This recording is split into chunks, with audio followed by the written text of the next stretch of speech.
Next हम बात करते हैं यार 7 जुलाई 2026 करंट अफेयर माइंड मैप्स की।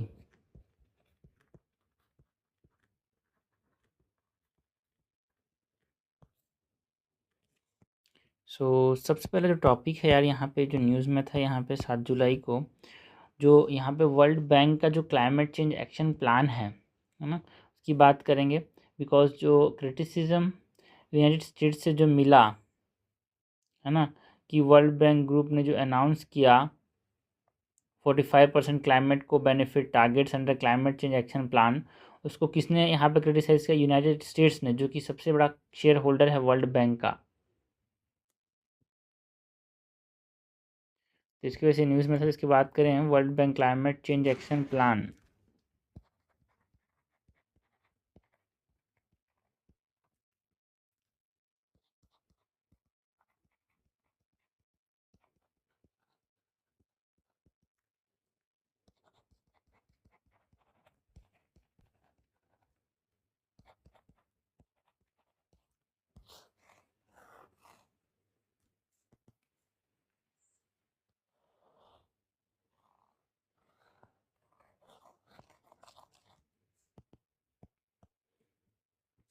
इवोल्यूशन ऑब्जेक्टिव की बात करें, क्लाइमेट चेंज एक्शन प्लान जो है वर्ल्ड बैंक का, ये भी पूछाते हुए क्लाइमेट चेंज एक्शन प्लान जो है वो कौन रिलीज करते तो वर्ल्ड बैंक।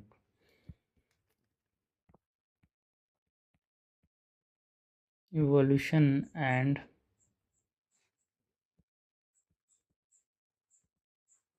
ऑब्जेक्टिव्स की बात करें तो ये जो पेरिस एग्रीमेंट है उसके अंदर ये बनाया गया था। जेनेसिस की बात करें तो 2016 में ये बनाया गया था under the Paris agreement. And जो ये second climate change action plan जो है वो 2021 से 25 तक था। इसका ऑब्जेक्टिव की बात करें तो ये इंटीग्रेट करना चाहता है क्लाइमेट चेंज को विद डेवलपमेंट।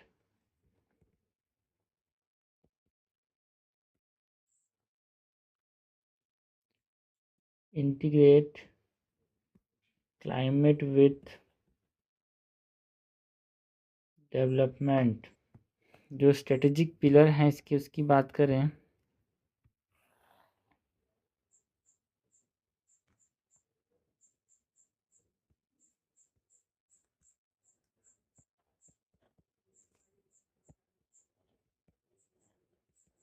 स्ट्रेटेजिक पिलर्स की बात करें तो ये क्लाइमेट चेंज के साथ अलाइन होगा भाई। ये अलाइन करता है वर्ल्ड बैंक क्लाइमेट और डेवलपमेंट के साथ।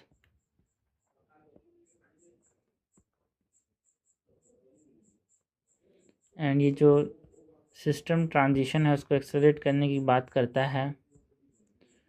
Accelerating system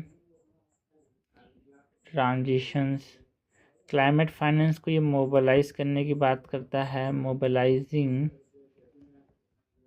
climate finance. बाकी जो स्ट्रेटेजिक यहाँ पे शिफ्ट रहे हैं रिसेंट टाइम्स में, उसकी बात करें, रिसेंट स्ट्रेटेजिक शिफ्ट की बात करें तो जो रिटायरमेंट ऑफ 45% को बेनिफिट टारगेट जो है वो जैसे क्रिटिसाइज़ किया अमेरिका ने। रिटायरमेंट ऑफ 45% को बेनिफिट टारगेट। ऑल्सो जो स्ट्रेटेजिक शिफ्ट के अंदर हम बात करते हैं कि जो मेजरेबल आउटकम्स की तरफ जो ध्यान गया है, शिफ्ट टू मेजरेबल आउटकम्स, ये एक इम्पॉर्टेंट स्ट्रेटेजिक शिफ्ट रहा है। बिकॉज यहाँ पे ये स्ट्रेटेजिक शिफ्ट क्यों देखने को मिला? बिकॉज मेन जो स्टेक होल्डर है वर्ल्ड बैंक वो यूएस है, और यूएस का जो फोकस है ऑन पॉवर्टी मैंडेट, उसके वजह से यहाँ पे ये सब चीज़ें हमको देखने को मिली हैं। US focus on poverty mandate.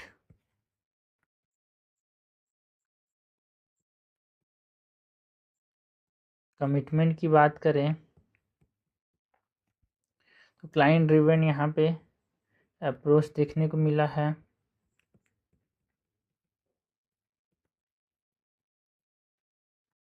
बाकी जो सिग्निफिकेंस एंड क्लाइमेट फाइनेंस की बात करें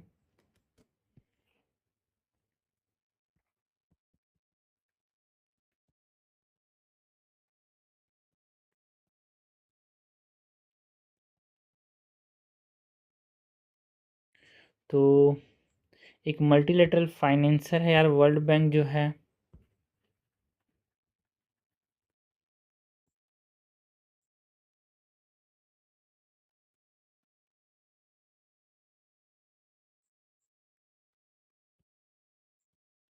एंड क्लाइमेट को बेनिफिट्स के अंदर मिटिगेशन एंड एडेप्टेशन स्ट्रेटजीज हमको देखने को मिले। क्लाइमेट को बेनिफिट्स की बात करें तो उसमें मिटिगेशन एंड एडेप्टेशन बेनिफिट्स देखने को मिले।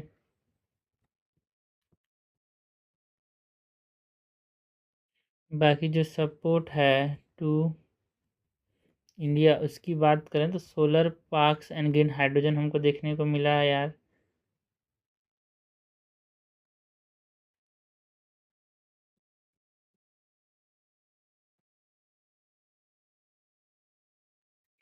बैटरी स्टोरेज एंड जो फ्राइट है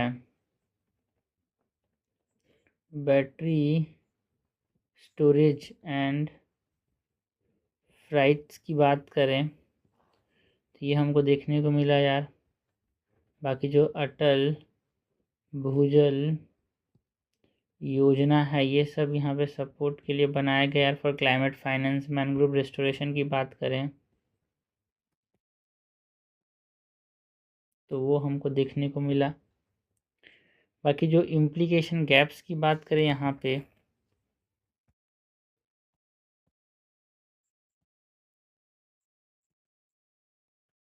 इम्प्लीकेशंस एंड गैप्स की बात करें तो ये फाइनेंसिंग मोमेंटम को कम करेगा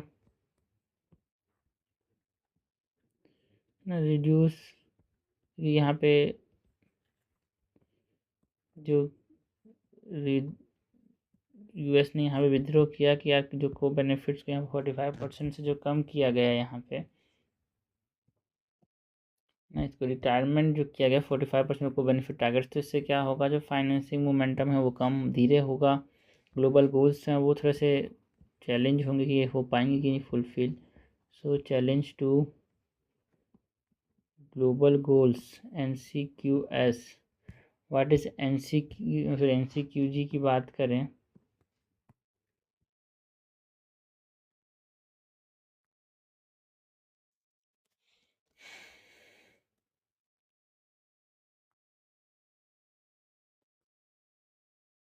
तो जो न्यू कलेक्टिव क्वालिफाइड गोल है जो कि कॉन्फ्रेंस ऑफ पार्टीज 2029 मतलब जो 29 कॉप में यहाँ पे लिया गया था है ना। डेवलपिंग कंट्रीज़ को यहाँ पे पैसा देंगे जिसके बारे में बोला जाता है वो एक तरह से चैलेंज होगा इस गोल को यार। बाकी जो UNEP इंटरनेशनल इन्वायरमेंट प्रोग्राम का जो एडेप्टेशन गैप है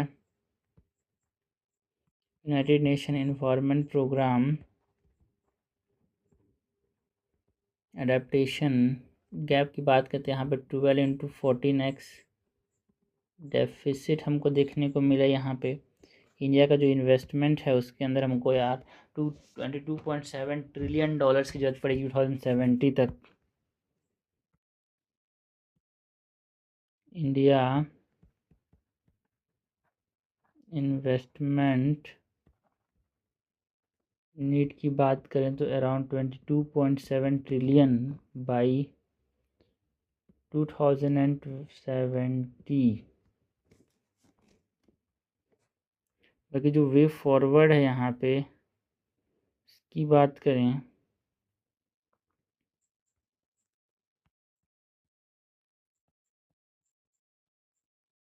तो आउटकम बेस्ड अप्रोच हमको अपनाना होगा यार।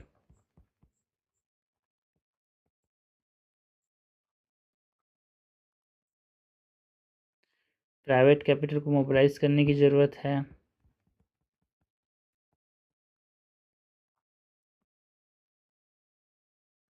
एडेप्टेशन फाइनेंस को प्रायोरिटाइज करना होगा।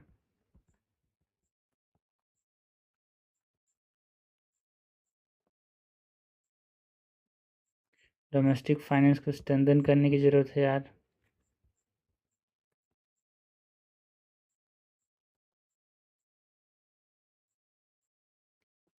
ओके, बाकी जो वर्ल्ड बैंक ग्रुप है इसके बारे में बात करें, उसकी ओवरव्यू की।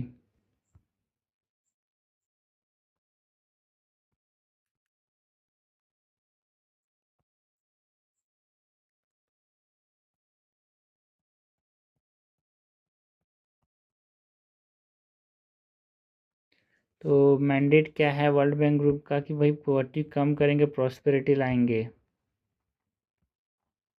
Mandate is poverty reduction and prosperity. And ये स्टेबलाइज कब किया गया था? 1944 में ब्रिटेन वुड्स के अंदर ये वर्ल्ड बैंक को बनाया गया था। इसके अंदर जो की एंटिटीज़ हैं,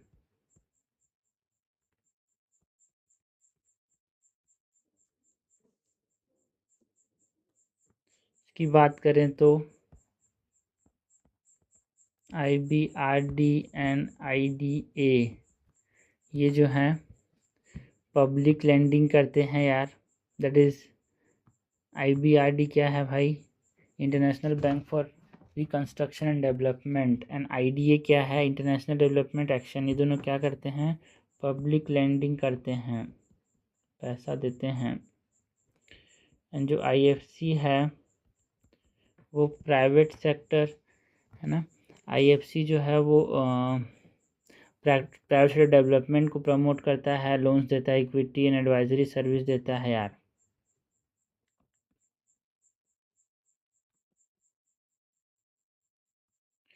बाकी मीगा की बात करें तो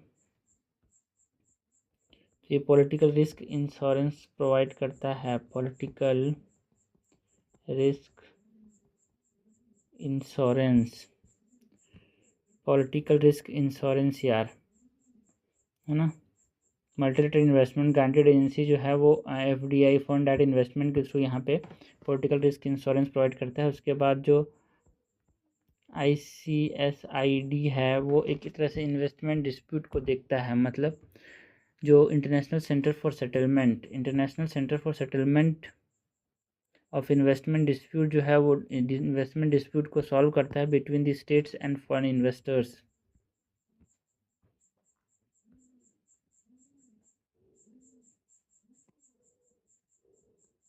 ओके, सो ये हमने बात की about what world bank climate change action plan के ऊपर जो बातें हुई थी न्यूज़ में, जो रिसेंटली देखने को मिला था उसके बारे में बात। नेक्स्ट हम बात करते हैं about the India's Indo Pacific policy की।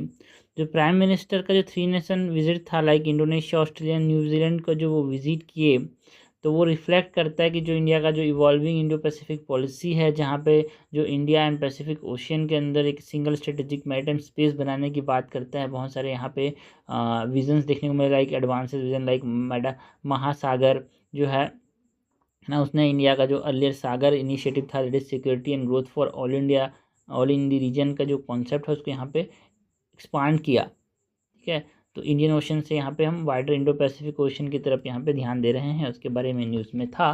तो अगर हम बात करें India's Indo Pacific strategy and regional geography की, इंडियाज़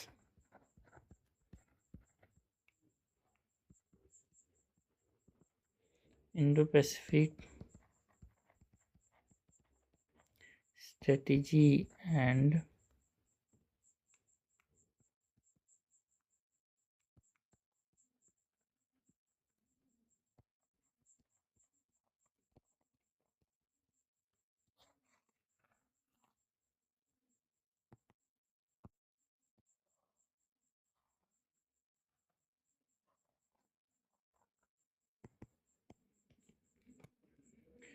सो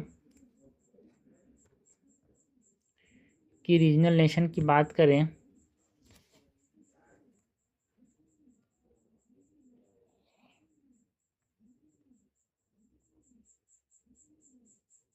यहाँ पे जो की रीजनल नेशंस हैं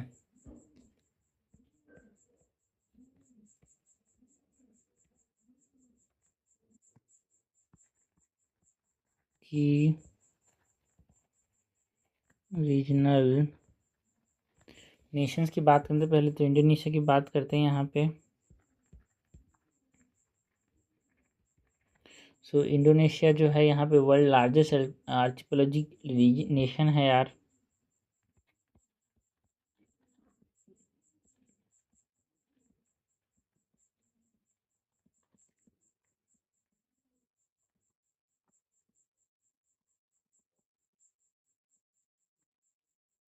बाकी जो स्ट्रेटेजिक स्टेट यहाँ पे है that is state of Malacca, Sunda and Lombok. Strategic states की बात करें मलाका, संडा, लैम्बोक। जो मेजर आइलैंड्स हैं यहाँ पे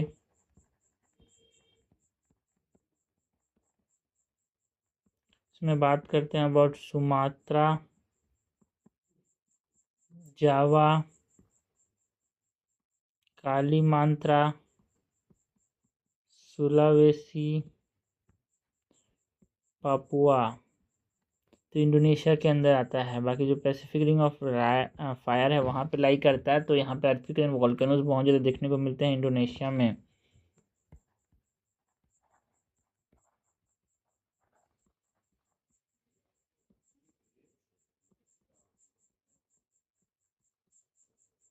अर्थक्वेक्स एंड वोल्केनोज की बात करते हैं। बाकी जो स्ट्रेटेजिक इंडो पैसिफिक पोजीशन है नियर इंडिया वो भी बहुत इंपॉर्टेंट है इंडोनेशिया के लिए। बहुत पास में रहता है ये, बहुत पास है इसका जो बॉर्डर है। Strategic Indo Pacific position near India. बाकी इंडोनेशिया के बाद अगर हम बात करें ऑस्ट्रेलिया की तो smallest continent and largest island है ये। Australia is the smallest continent and largest island. Surrounding waters की बात करें तो ऑस्ट्रेलिया के चारों तरफ, एक तरफ इंडियन ओशियन, फिर पैसिफिक, फिर कोरल्स एंड तस्मान रीजन यहाँ पे देखने को मिलता है।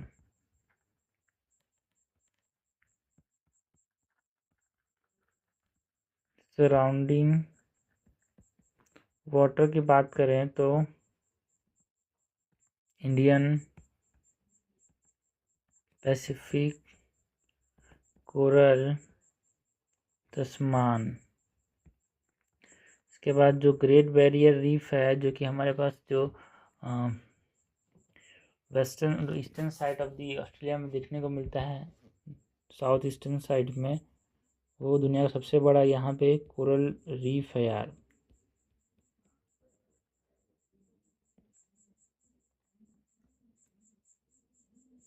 एंड प्रीडोमिनेंटली एरिड डेजर्ट यहाँ पे पाता है। मेन जो रीजन है सेंट्रल रीजन वो dominantly it is a desert.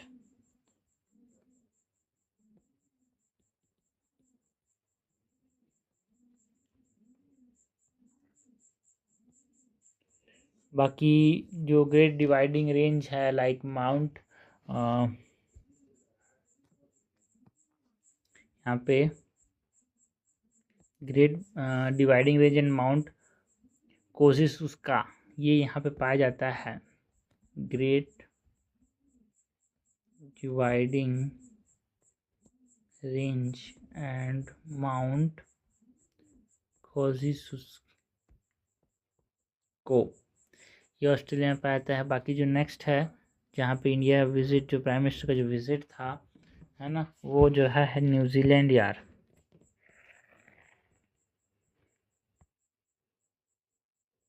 New Zealand की बात करें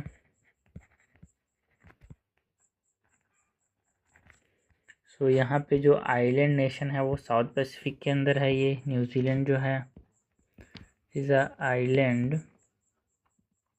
nation in south Pacific and Australian Pacific plate boundary पे ये लाई करता है। ये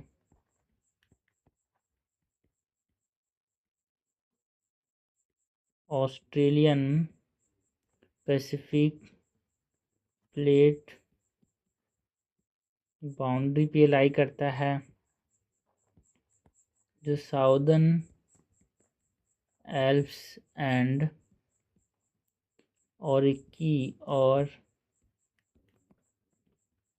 माउंट कुक है वो न्यूजीलैंड में है। भाई सब नाम को याद रखना, because mountain ranges and the countries आपसे पूछे जा सकते हैं। बाकी जो यूनिक डाइवर्सिटी हमको न्यूजीलैंड में पाया जाता है, कीवी, कोकोपो एंड तुतुरा, ये सब यहाँ पाया जाता है। कीवी जो उगता है ना ज़्यादातर यहाँ पे कहाँ पे उगता है, न्यूजीलैंड में।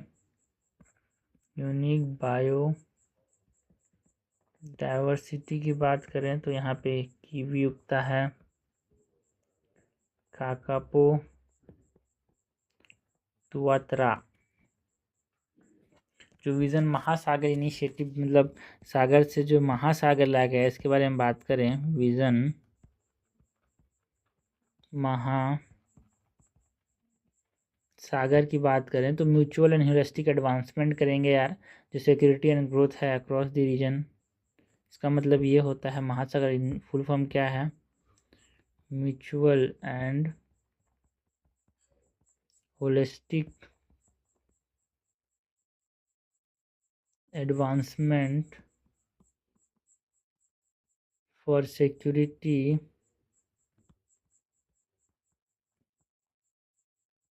across regions।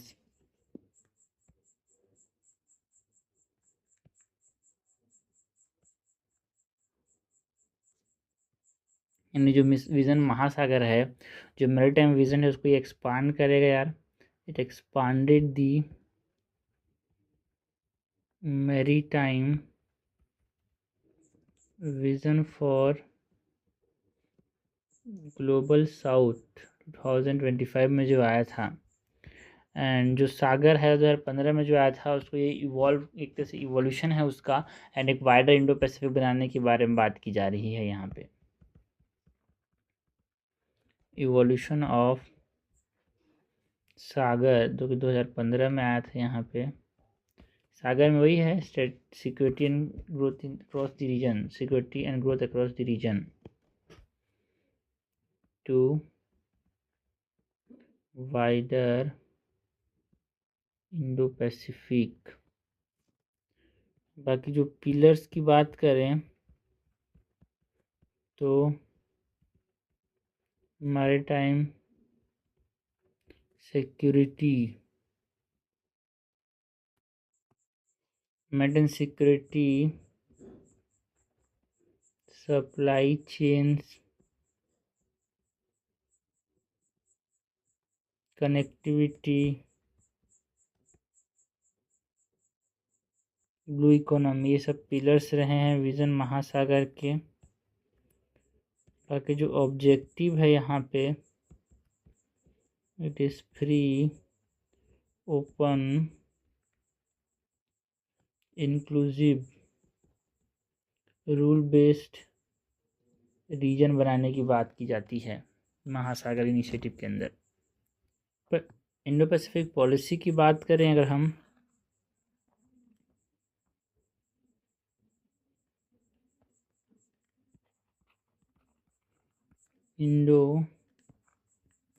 जो इंडिया का इंडो पैसिफिक पॉलिसी है, इसकी बात करें तो जो कोर प्रिंसिपल्स हैं यहाँ पे,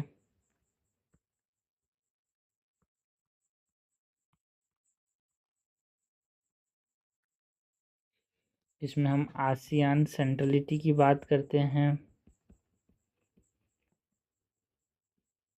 रूल बेस्ड ऑर्डर बनाने की बात करते हैं, लाइक यूएन क्लॉज पे ध्यान देंगे यार, एक रूल बेस्ड ऑर्डर बनाएंगे, यूएन क्लॉज एंड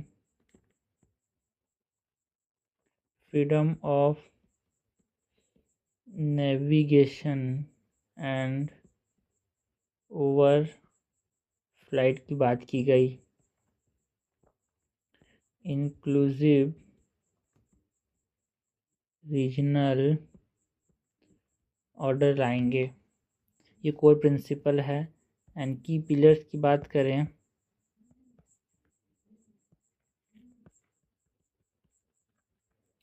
तो सागर जो है ये security and growth for all in the region की बात करता है।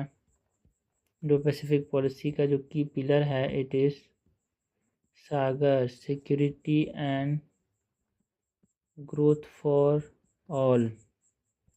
एक्ट ईस्ट पॉलिसी की जो बात करें, एक्ट ईस्ट पॉलिसी वो भी इंडो पैसिफिक का एक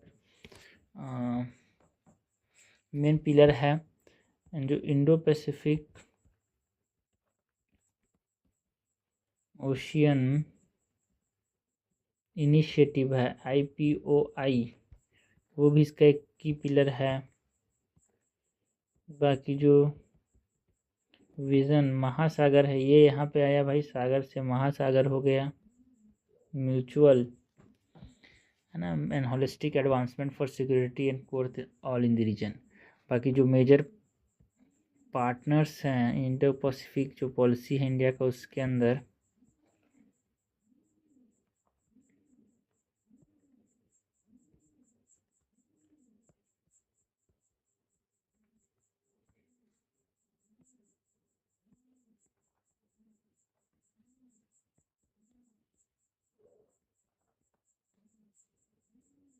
इंडो पैसिफिक के अंदर इंडिया, US, जापान, ऑस्ट्रेलिया, ये क्वाड जो है वो मेजर पार्टनर है यार। बाकी आसियान का एंगेजमेंट यहाँ पे हमको देखने को मिलता है।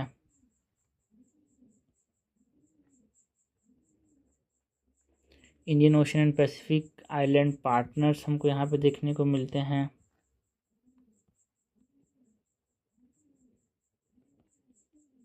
Indian ocean and Pacific island partners की बात करते हैं। बाकी जो सिग्निफिकेंस है थ्री नेशन टूर का, क्या सिग्निफिकेंस है इंडिया के लिए, जो 3 नेशन इंडिया मतलब जो न्यूजीलैंड, ऑस्ट्रेलिया एंड जो इंडोनेशिया गए थे प्राइम मिनिस्टर नरेंद्र मोदी, तो इनका विजिट का सिग्निफिकेंस की बात करें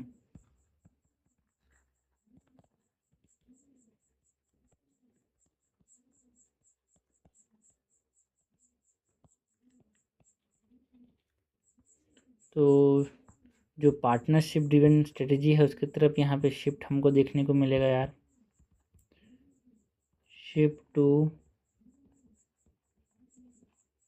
पार्टनरशिप ड्रिवन स्ट्रेटजी, ऑपरेशनलाइज किया जाएगा जो विजन महासागर है उसको ऑपरेशनलाइज विजन महासागर, जो मैरीटाइम टाइम डोमेन अवेयरनेस है उसको ये स्ट्रेंथन करेगा, strengthens maritime domain awareness MDA। Supply chain resilience लाएगा यार।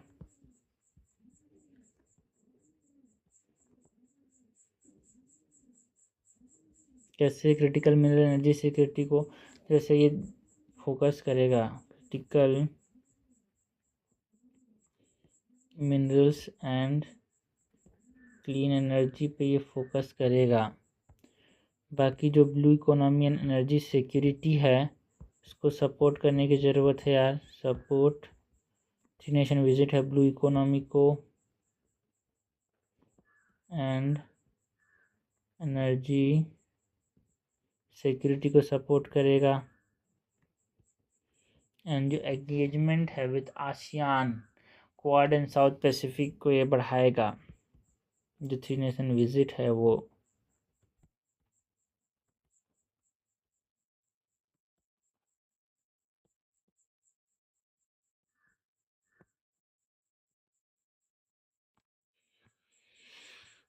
ओके, बाकी जो इंडो पैसिफिक का क्या इम्पोर्टेंस इंडिया के लिए उसके बारे में बात करें।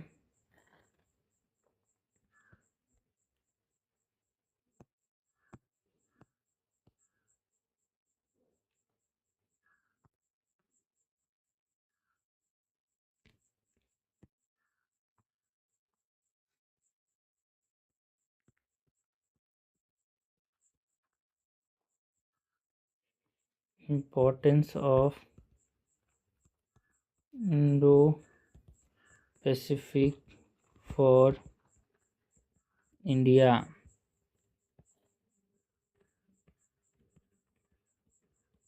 मैरीटाइम ट्रेड हब, ये हमको देखने को मिल रहा है मतलब इंडो पैसिफिक, हम यहाँ पे मैरीटाइम ट्रेड हब बनाने की बात करें तो क्रिटिकल सी लेन है यार। इंडो पैसिफिक जो है यहाँ से बहुत ज़्यादा कार्गो पास करता है ना। स्ट्रेटेजिक सिक्योरिटी की बात करें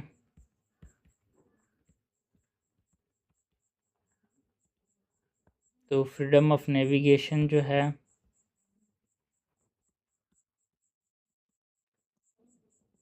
वो यहाँ पे मेंटेन करना स्ट्रेटेजिक सिक्योरिटी के लिए बहुत ज़रूरी है यार।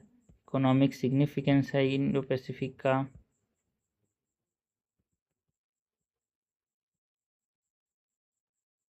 ना ग्लोबल वैल्यू चेन करने करता है, इम्प्रूव करता है। ये बहुत इम्पोर्टेंट रोल है इसका। जियोपॉलिटिकल रिलेवेंस है बिकॉज जो रीजनल लीडरशिप रोल है इंडिया का यहाँ पे। रीजनल सबसे बड़ा यहाँ पे जो एरिया जिसके आसपास है वो है इंडिया। जियोपॉलिटिकल रिलेवेंस की बात करें तो रीजनल लीडरशिप रोल रखता है and global south outreach platform है यार। ये ग्लोबल साउथ आउटरीच प्लेटफॉर्म है। तो ये हमने बात की about the India's Indo Pacific strategy and regional geography की। नेक्स्ट हम बात करते हैं यार ब्लड फॉल अंटार्कटिका की। ये पे ब्लड फॉल क्यों न्यूज़ में था बिकॉज साइंटिस्ट ने एक तरह से जो रिजॉल्व किया कि सेंचुरी ओल्ड जो मिस्ट्री था बिहाइंड ब्लड फॉल की अंटार्कटिका में लाल कलर का जो वाटरफॉल देखने को मिलता था ना, उसको यहाँ पे इसको एक तरह से रिसॉल्व किया इसका मिस्ट्री को कि क्या ये होता है। तो यहाँ पे रेड रस्ट वाटरफॉल जो कि है ना टाइलर ग्लेशियर से यहाँ पे मिल रहा था, देखने को मिल रहा था अंटार्कटिका के अंदर लेक बोनी में। तो उसका कारण क्या है, क्यों ऐसा लाल कलर का ये निकलता है, तो उसके बारे में बात करें। ब्लड फॉल्स इन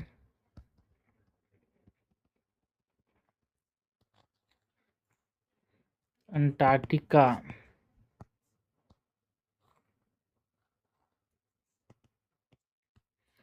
की फाइंडिंग्स की बात करें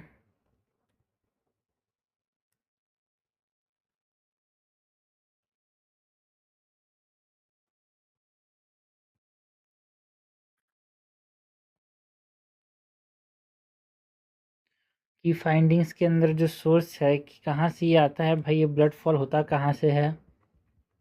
तो सोर्स की बात करें तो जो एंशियंट रिजर्वायर है ना, एक आयरन रिच ब्रिम से यहाँ पे देखने को मिलता है जो कि टाइलर ग्लेशियर के अंदर में एक हाइपर सलाइन कंडीशन रिजर्वायर है, वहाँ से ये लाल कलर का वाटरफॉल देखने को मिलता है यार। Ancient reservoir iron rich Brin हमको देखने को मिलता है, यहाँ से ये लाल कलर का यहाँ पे वाटरफॉल देखने को मिलता है ना। पानी जो है पूरा लाल कलर का ग्लेशियर से निकलता है, इसको हम क्या बोल रहे हैं, blood fall.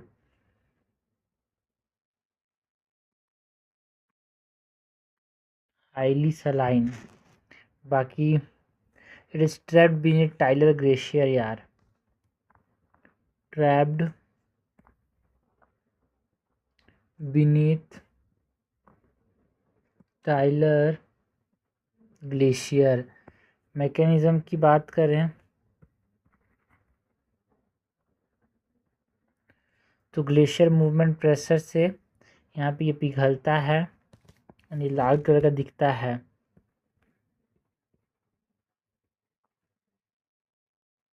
Glacier movement pressure की वजह से सब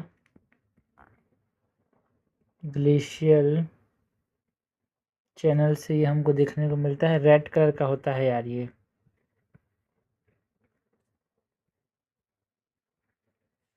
ना ये क्यों रेड का, तो बिकॉज ये रिएक्शन करता है ऑक्सीजन के साथ और आयरन ऑक्साइड जो है रस्ट यहाँ पे बनता है। रिएक्शन विथ ऑक्सीजन, यहाँ पे ये जो आयरन रिच ब्रिम ट्रैप्ड है यहाँ पे, वहाँ पे जब ऑक्सीजन के कांटेक्ट में आता है तो वो रिएक्ट करता है और आयरन ऑक्साइड बनता है जो कि रस्ट होता है, इसलिए रेड कलर का दिखता है यार।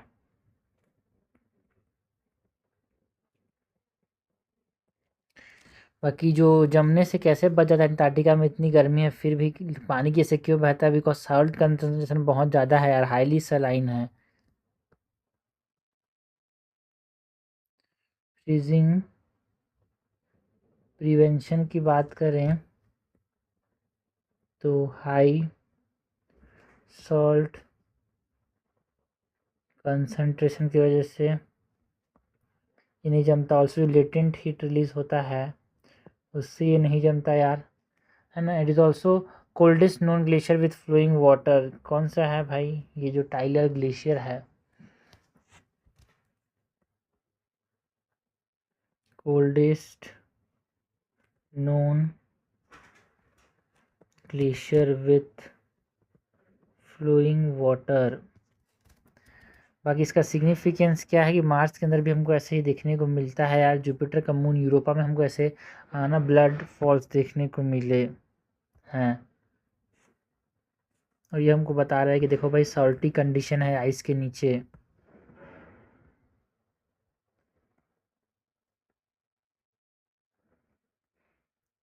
मार्स, जुपिटर्स मून, यूरोपा में हमको ये देखने को मिलता है। ऑल्सो जो सॉल्टी इन्वायरमेंट बीनेथ आइस की फाइंडिंग्स की बात की, इसका तो हम जनरल इंफॉर्मेशन की बात करें, अगर जनरल इंफॉर्मेशन की बात करें तो देखो भाई ये जो ब्लड फॉल है कहाँ पे लोकेटेड है, ये टाइलर ग्लेशियर के अंदर। लोकेशन की बात करें तो ये टाइलर ग्लेशियर में लोकेटेड है, मैक मुर्डो ड्राई वैली में, है ना, लेक बोनी में, है ना। ये ग्लेशियर बड़ा है, उसके अंदर एक वैली है, उसके अंदर एक लेक है जहाँ पे लोकेटेड है। इसके बाद ये हिस्ट्री की बात करें तो 1911 में इसको डिस्कवर किया गया था। ग्रिफथ टाइलर जो कि जियोलॉजिस्ट थे, इसी उनके नाम पे नाम दिया गया टाइलर ग्लेशियर।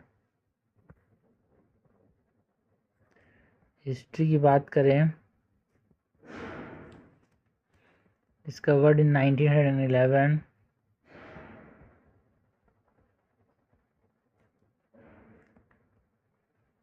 ग्रिफिथ टाइलर के द्वारा, जो कि जियोलॉजिस्ट थे। इसके अंदर सब ग्लेशियल ब्रिम डिस्चार्ज देखने को मिलता है, ये एक नोटेबल फीचर है यहाँ का। नोटेबल फीचर की बात करें तो सब ग्लेशियर ब्रिम डिस्चार्ज देखने को मिलता है। नेक्स्ट हम बात करते हैं अबाउट दी इलूसिड स्पेस टेलीस्कोप की, बिकॉज इसने जो डिस्कवर किया एंशियंट क्वासर्स को, जिसने एक्सप्लेन की तरह से अर्ली यूनिवर्स कैसे एक्सपांड करता है। मतलब जो यूरोपियन स्पेस एजेंसी का जो इलूसिड स्पेस टेलीस्कोप है इसने 31 एंशियंट क्वासर्स को डिस्कवर किया। एंड इसमें से 2 तो इतने ओल्डेस्ट है भाई, अभी तक जितने डिस्कवर हुए इसमें, है ना। जितने क्वार्सर्स डिस्कवर हुए उसमें से ज़्यादातर जो हैं वो 670 मिलियन ईयर ओल्ड है, जो ओल्डेस्ट है, मतलब 5% of the universe current age. तो एक तरह से जो मिस्ट्री है कि सुपर मैसिव ब्लैक होल कैसे बना होगा, उसको और भी ज़्यादा दिलचस्प कर दिया यार। तो इसके बारे में बात करें, lucid space telescope ancient quasars discovery.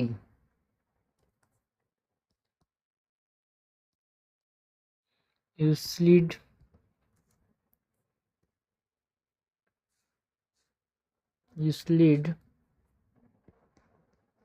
Space telescope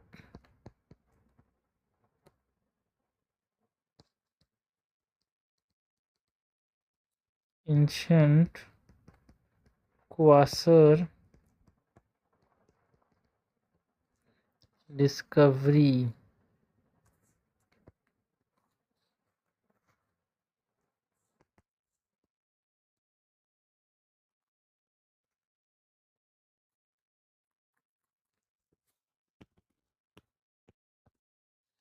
की फाइंडिंग्स की बात करें, यूक्लिड स्पेस टेलीस्कोप की फाइंडिंग्स की,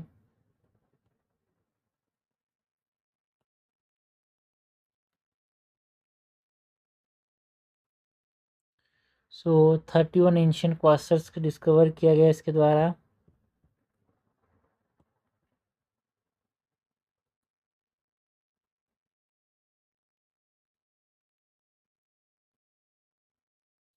ओल्डेस्ट क्वासर जो है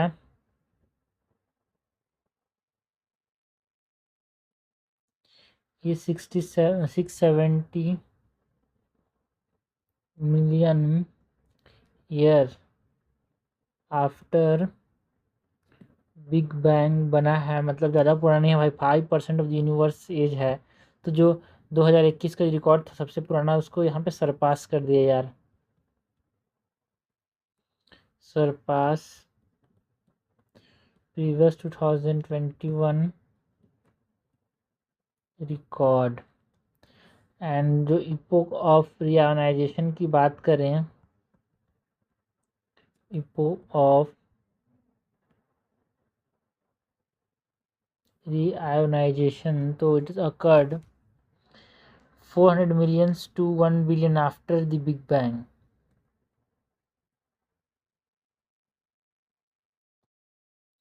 Occurred 400 million to 1 billion years after Big Bang, and it ended with cosmic dark ages.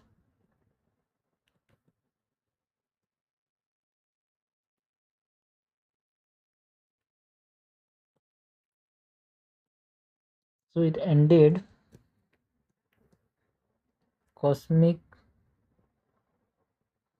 dark ages, and यहाँ पे ionise neutral hydrogen making universe, है ना। इसमें आयोनाइज जो न्यूट्रल हाइड्रोजन है वो यूनिवर्स को ट्रांसपेरेंट बना रहे हैं यार। Ionised neutral hydrogen making universe transparent. Quasars क्या होते हैं भाई जो डिस्कवर किए ये, व्हाट आर क्वासर्स? सो ये क्वासी स्टेलर ऑब्जेक्ट्स होते हैं, quasi stellar objects, luminous core of distant active glacier जो होते हैं बहुत दूर में, मतलब जो दूसरी दूर ग्लेशियर बोलता हूँ, बहुत दूर दूर जो गैलेक्सीज होते हैं उनके चमक होते हैं ना, उसको यहाँ पे हम, है ना, क्वासर्स बोलते हैं। जो तारे चमक रहे हैं वो सब क्या है भाई, वो सब गैलेक्सीज हैं। तो उन पे जो सबसे चमकता हुआ दूर दूर वाला जो है ना, उसको एक खोज रहे हैं, मतलब जितना दूर उतना है ना, हम समझ पाएंगे कि यूनिवर्स कैसे एक्सपांड होगा। जो सबसे दूर वाला अभी तक हमने डिस्कवर किया जैसे ओल्डेस्ट, वो 5% है। मतलब कैसे हुआ होगा, और विचित्र बना दिया भाई मिल्की वे गैलेक्सी जो बिग बैंग हम दे रहे हैं। So luminous core of distant active galaxies, it is powered by a super massive black hole. जो क्वासिस्टर ऑब्जेक्ट्स होते हैं, जो सबसे चमकीले लोग पार्ट्स होते हैं, चमकीले जो ऑब्जेक्ट होते हैं, this are powered by super massive black hole. Luminous जो कोर होता है,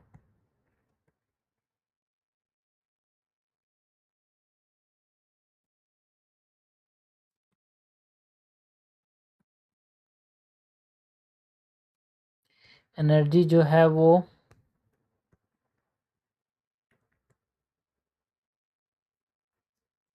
मिलता है from the accretion disc and function करता है as a cosmic lighthouse, function as cosmic lighthouses. बाकी डिस्कवरी का सिग्निफिकेंस क्या है,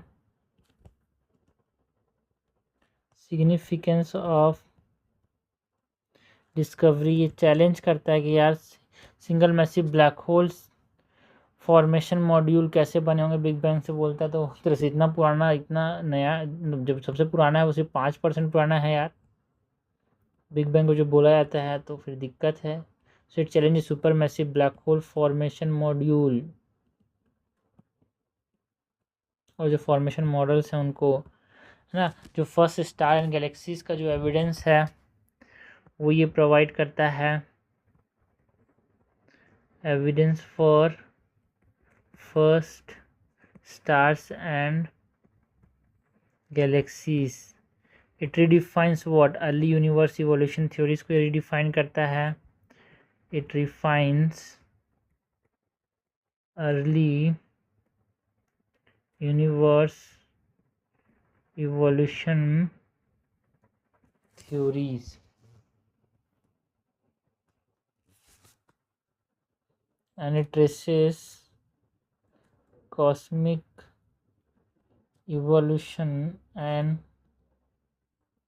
इंटरगैलेक्टिक मीडियम को ये ट्रेस करता है। बाकी जो यूक्लिड स्पेस टेलीस्कोप की बात करें, जिसने डिस्कवर किया यूक्लिड स्पेस टेलीस्कोप की बात करें, Euclid space telescope, it is developed by European Space Agency, developed by European Space Agency and ये 2023 में लॉन्च किया गया था, लॉन्च्ड इन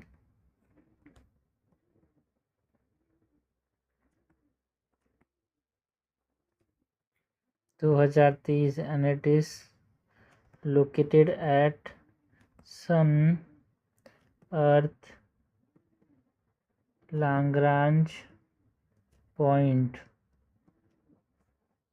L2 पे लोकेटेड है ये यूक्लिड स्पेस टेलीस्कोप जो है। एंड जो प्राइमरी मिशन की बात करें,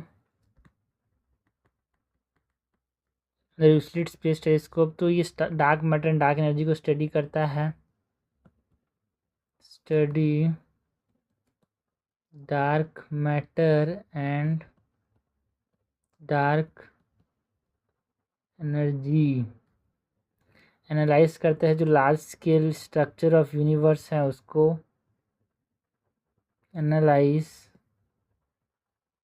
large scale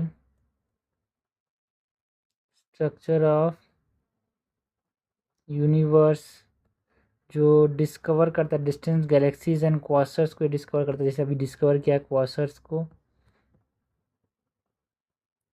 discover distant galaxies and quasars। बाकी जो फ्यूचर रिसर्च की बात करें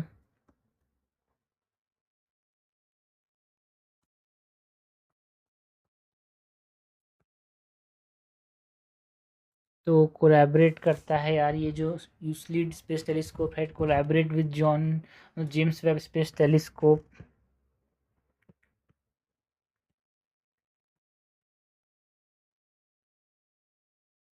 collaboration with James Webb space telescope and जो chronicle universe first billion year, ये भी इसने एक तरह से एक रिसर्च पार्ट है यार। क्रॉनिकल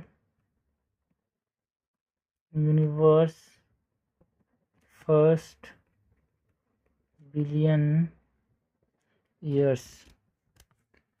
ठीक है, तो ये हमने बात किया अबाउट यूक्लिड का जो यहाँ पे एशियड क्वासर्स की जो डिस्कवरी की उसके बारे में, जिसने और भी ज़्यादा है ना संजीदा मामला बना दिया यार, इसका जो डिस्कवरी है बिग बैंग का जो कॉन्सेप्ट है उसका। नेक्स्ट हम बात करते हैं छोटे छोटे टॉपिक्स की जो कि प्रिलिमिनरी यहाँ पे इम्पोर्टेंट हैं।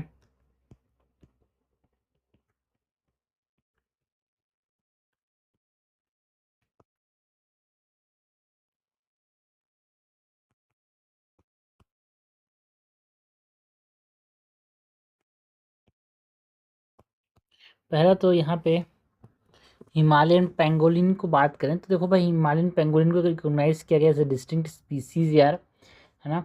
तो ये न्यूज़ में था, तो उसके बारे में हम बात करें।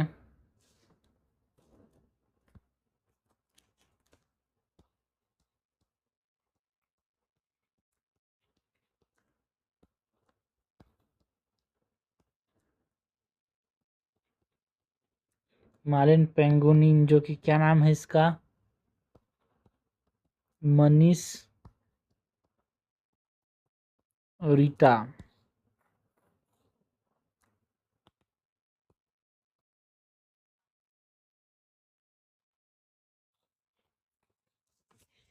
सो इसकी फाइंडिंग्स की बात करें, जो हिमालयन पेंगोलिन है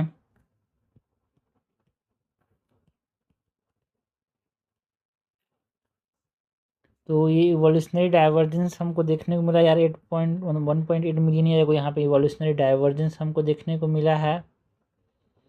इवोल्यूशनरी डाइवर्जेंस, इवोल्यूशनरी डाइवर्जेंस जो हुआ था 1.8 million years ago. And also जो एलोपैट्रिक सेपरेशन की बात करें, वो हमको हिमालयन पेंगोलिन्स में देखने को मिला था via climate. Illegal wild life trade के थ्रेट्स हैं यार इसमें, जो की फाइंडिंग्स है यहाँ पे। जो हिमालयन पेंगोलिन है उनको इलीगली ट्रेड किया जाता है, इलीगल वाइल्ड लाइफ ट्रेड के थ्रेट रहता है। जो साइट्स है उसके अपेंडिक्स 1 का रिकमेंडेशन किया गया, मतलब मैक्सिमम प्रोटेक्शन देना है, ये बोला गया फाइंडिंग के द्वारा। एंड हाई इन ब्रीडिंग हो रहा है इन काठमांडू वैली यार। तो हाई इन ब्रीडिंग से क्या होता है, जो रिसेसिव ट्रेट है वो बाहर आ जाते हैं यार। High in breeding in Kathmandu valley. बाकी जो डिस्टिंग्विशिंग फीचर हैं हिमालयन पेंगोलिन्स का, इसकी बात करें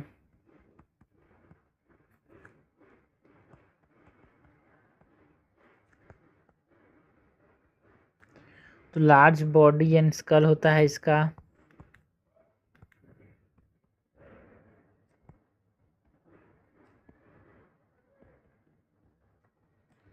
है ना। मार्केटली स्मॉलर ईयर्स, ये ना मुकाबले में कान छोटा होता है।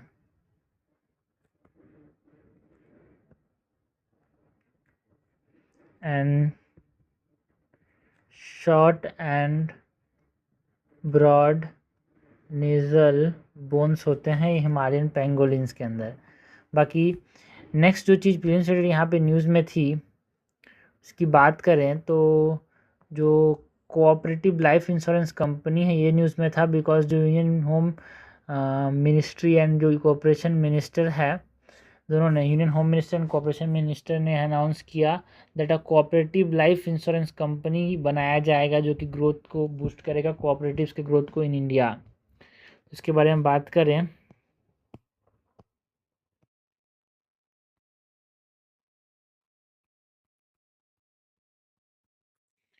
Cooperative life insurance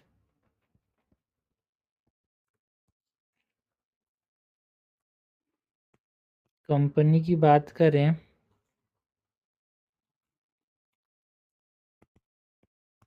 so governance and regulation की बात करें तो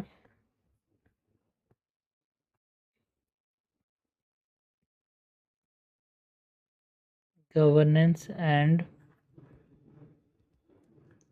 रेगुलेशन की बात करें तो ये मिनिस्ट्री ऑफ कोऑपरेशन जो IRDAI है, insurance regulatory development of India authority, दोनों एक तरह से रेगुलेट करेंगे इसको। मिनिस्ट्री ऑफ कोऑपरेशन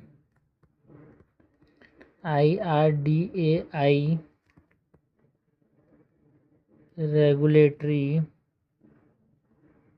अथॉरिटी दोनों रेगुलेट करेंगे। बाकी जो प्रपोज्ड स्ट्रक्चर है क्या होगा भाई, यहाँ पे IFFCO Tokyo joint venture model होगा एंड 8.5 कोऑपरेटिव्स को ये मदद करेगा यार, लेवरेजिंग 8.5 लाख कोऑपरेटिव्स। बाकी जो PSCS है एस डिस्ट्रीब्यूशन चैनल हमको देखने को मिलेगा। रिफॉर्म्स की बात करें,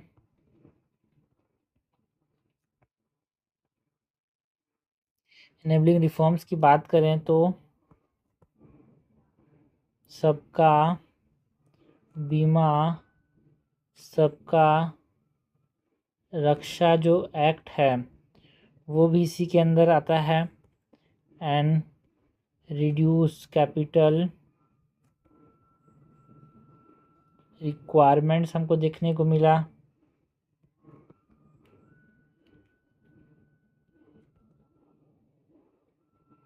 इंश्योरेंस फॉर ऑल बाई 2047 ये एक तरह से लाने की बात की गई। नेक्स्ट हम बात करते हैं INS महेंद्रगिरी की। INS महेंद्रगिरी न्यूज़ में क्यों था, बिकॉज रिसेंटली जो इंडियन नेवी ने एक तरह से कमीशन किया INS महेंद्रगिरी को as a 6th indigenous project 17A का जो स्टेल्थ फ्रीगेट है उसके अंदर इसको यहाँ पे कमीशन किया। तो इसके बारे में बात करें, INS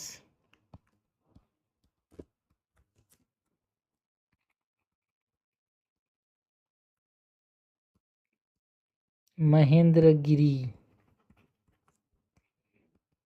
F-38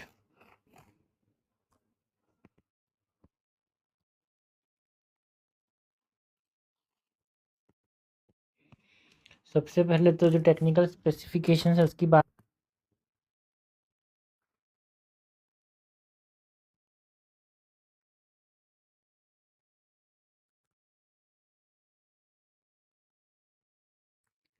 टेक्निकल स्पेसिफिकेशन के अंदर ये किसका पार्ट है, प्रोजेक्ट 70 है जो स्टेल्थ फ्रैगेट बनाने वाले प्रोजेक्ट का पार्ट है यार।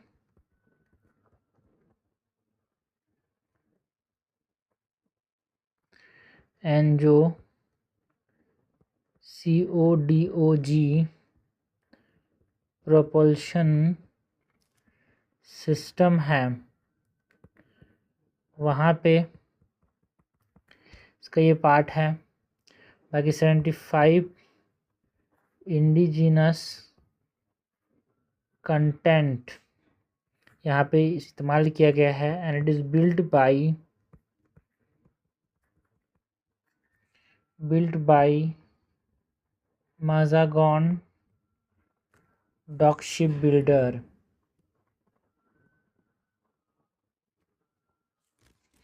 फिर ये प्रोजेक्ट 17A जिसका ये पार्ट है वो है क्या? प्रोजेक्ट 17A प्रोग्राम की बात करें तो ये सक्सेसर है यार प्रोजेक्ट 17 का, सक्सेसर टू प्रोजेक्ट 7। इसमें 7 टोटल फ्रीगेट बनाने की बात की जा रही है। उसमें से ये कितना नंबर का है भाई? ये 6th इंडिजिनस है। 7 टोटल फ्रीगेट्स बनाए जाएंगे, जहाज जिसमें क्या होगा, जेट्स होंगे, इसके अंदर मिसाइल्स होंगे, है ना। इसका बजट कितना दिया गया? Budget is around 45,000 crore. तो ये हमने बात की यार। नेक्स्ट जो ग्लोबल पासपोर्ट इंडेक्स है वो न्यूज़ में था, because India rank 125 in the global passport index 2026, जो कि बता रहा है कि मार्जिनल डिक्लाइन हमको देखने को मिला। यहाँ पे जो वर्ल्ड कंपोजिट स्कोर है वो तो बढ़ा है, बट मार्जिनल डिक्लाइन जो है वो हमको देखने को मिला है, बिकॉज 2025 में यहाँ पे 124 पे थे, नीचे चला गया, 125 पे आ गया। सो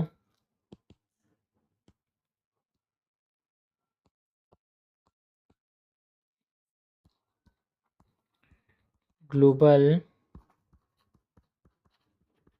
passport index GPI 2026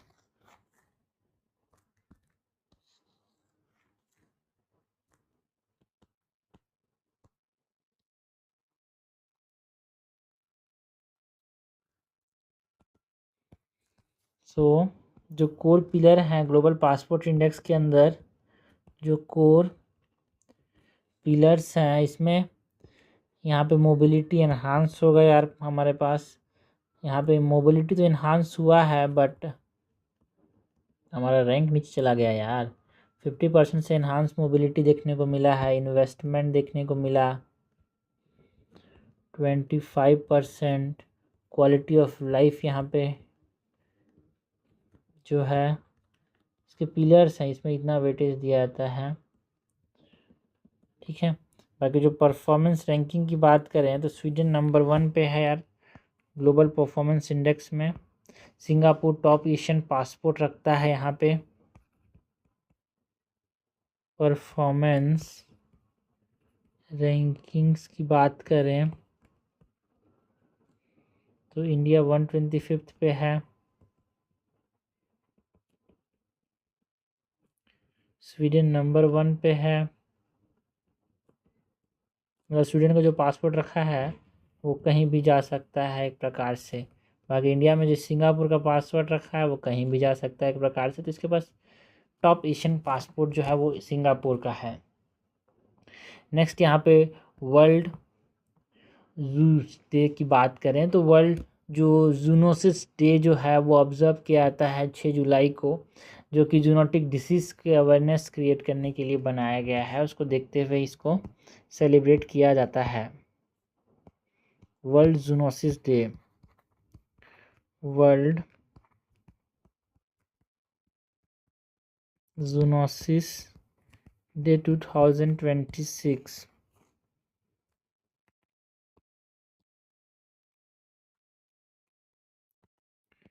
world zoonosis day की बात करें, it is observed on July 6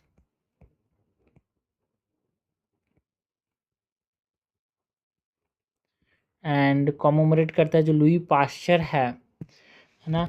जो लुई पाश्चर का जो एक्सपेरिमेंट है फर्स्ट रेबीज वैक्सीन, मतलब जो सक्सेसफुली एडमिनिस्टर किया गया था, है ना, इस डेट 6 जुलाई 1985 को फर्स्ट रेबीज वैक्सीन एडमिनिस्टर किया था डिसीज प्रिवेंशन के लिए। तो उस दिन को सेलिब्रेट किया जाता है यार, कॉमोमरेट लुइस पाश्चर का जो फर्स्ट डिस्कवरी जो था, मतलब पहला एडमिनिस्टर किया था रेबीज वैक्सीन को। बाकी ये वन हेल्थ अप्रोच जो है, वन हेल्थ अप्रोच जो है ये प्रमोट करता है इसको, है ना, collaboration between human and animals को प्रमोट करता है। एनवायरमेंटल हेल्थ सेक्टर को इन्वॉल्व करेंगे जिससे हम जो फ्यूचर आउटब्रेक्स हैं उसको प्रिवेंट कर सकें।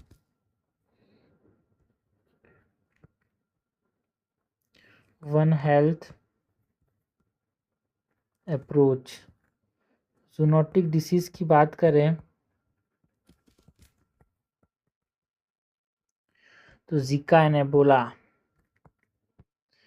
ये भी अभी तक जो जूनोटिक डिसीज़ के एग्जांपल की बात करें तो ऐसे डिसीज़ जो कि एनिमल्स के बीच में शेयर्ड होते हैं यार, मतलब animal, life stock, wild life and pets और ह्यूमन में आ सकते हैं, है ना। इसमें हम बात करते हैं disease transmitted between animals and humans की बात करें तो जिका, एबोला, एवियन फ्लू, सार्स जो कि कोविड-19 हो गया, है ना, ये सब। Zika and Ebola, avian flu and SARS, Lyme disease and जो मार्स हो गए, ये सब यहाँ पे जूनोटिक डिसीज़ हैं। लास्टली जो विकसित उड़ान स्कीम की बात करें, जो मोडिफाइड उड़ान स्कीम है, प्राइम मिनिस्टर ने लॉन्च किया नेक्स्ट फेज ऑफ उड़ान, दैट इज़ विकसित उड़ान, जिसने जो regional connectivity and aviation infrastructure उसको और प्रमोट ज़्यादा रीजनली डेवलप करने की बात की। उसके बारे में बात करें सो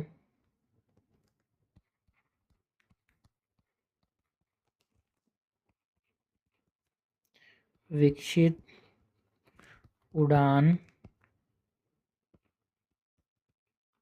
scheme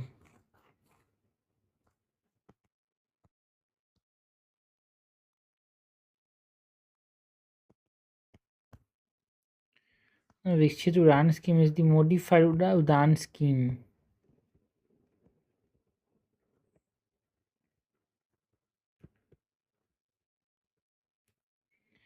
and it is managed by Ministry of Civil Aviation.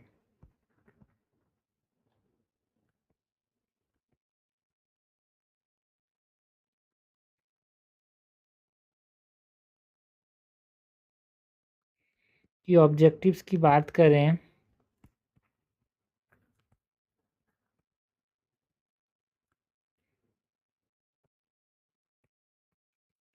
तो 100 एरोड्रोम्स बनाने की बात की गई, 200 मॉडर्न हेलीपैड्स बनाए जाएंगे, है ना, वायबिलिटी गैप फंडिंग किया जाएगा,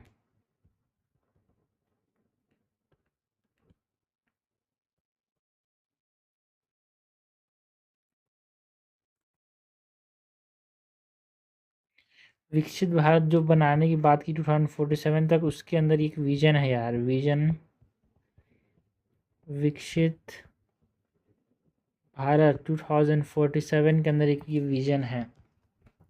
तो ये हमने बात की जो छोटे टॉपिक्स यहाँ पे प्रीलिम्स रिलेटेड यहाँ पे न्यूज़ में थे, हमने मेन रिलेटेड टॉपिक्स की बात की यार, है ना, जो कि करंट अफेयर माइंड मैप्स के फॉर्म में हमने देखा यार रिगार्डिंग 7 जुलाई 2026।